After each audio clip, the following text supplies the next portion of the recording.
editorial of the day series, today we are going to discuss the article Ties Reset. This article is given on the editorial page of the Hindu newspaper and relevancy of this article is with GS paper 2.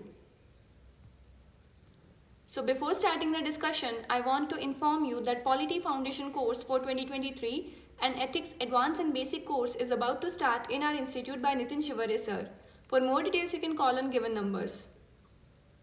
So in this article, we are going to discuss about India-Iran relations. So now, let's start the discussion.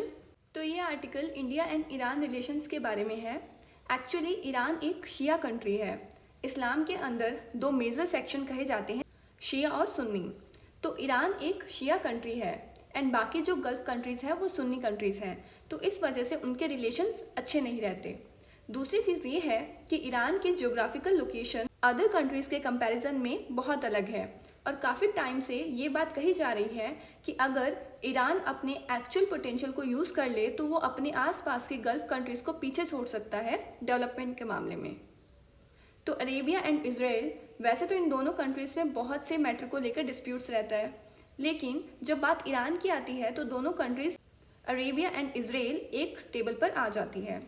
Iran के अंदर nuclear resources बहुत ज़्यादा है, like thorium, uranium and extra. तो Iran के ऊपर पहले ही बहुत सारे सैंक्शंस लगे हुए थे, लेकिन जैसे ही P5 countries that is US, France, Russia, UK, China and Germany, इन्होंने ईरान के साथ न्यूक्लियर ट्रीटी साइन की तो ईरान के ऊपर से सैंक्शंस हटा दिए गए.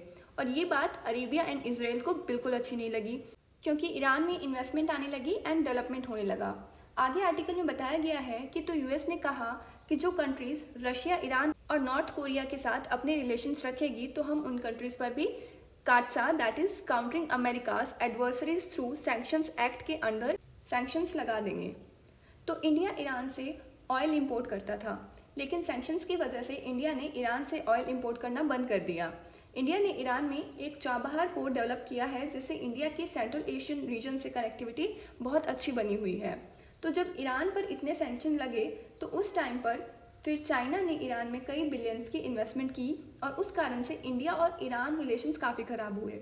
अब प्रेजेंट टाइम में अफ़गानिस्तान के मिनिस्टर इंडिया में आए हैं, तो अब ये कहा जा रहा है कि इंडिया के ऊपर ये बहुत बड़ी रिस्पॉन्सिबिलिटी है कि कैसे ईरान के साथ रिलेशंस अच्छे बनाएं.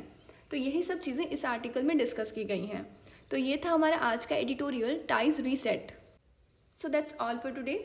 Stay connected for more such important videos. Thank you.